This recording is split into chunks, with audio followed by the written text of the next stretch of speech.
Hey everyone, welcome to MLS Now. I'm Greg Lalas, aka Gagens on Twitter. Very early on Friday morning, the U.S. Under-20 national team finished up group play at the U-20 World Cup in New Zealand. They didn't finish the way they probably hoped they would. They fell 3-0 to Ukraine in Auckland.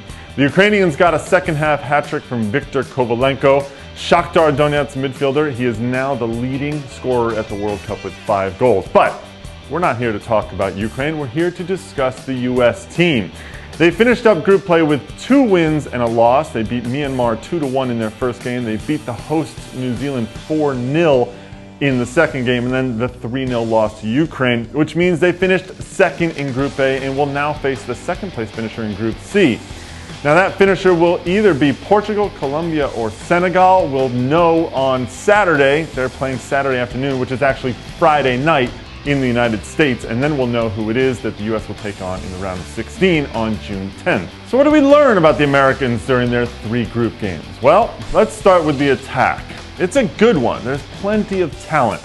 Gideon Zelalem, the much-hyped Arsenal player who joined the U.S. after getting his FIFA approval on the switch of allegiances, proved to have some slick moves and the ability to create chances for his teammates. So that's encouraging.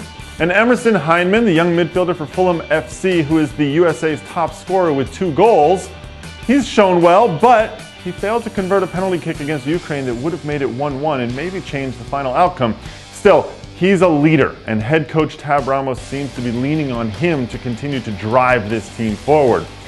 It's been interesting to watch the forwards, though. FC Utrecht's Rubio Rubin and LA Galaxy's Bradford Jamieson IV have carried the majority of the load up top. And although there have been flashes, the U.S. needs more production from them if this team is going to make a deep run. They only each have 1 goal, and those goals came in that 4-0 drubbing of New Zealand. Now in back, I've got 2 words for you. Matt Miazga. The 19-year-old New York Red Bulls center back has proven that what we've seen in his MLS play translates very well to the international stage. It's no coincidence, I don't think, that Miazga didn't play in the Ukraine loss, replaced by Sporting KC's Eric Palmer-Brown.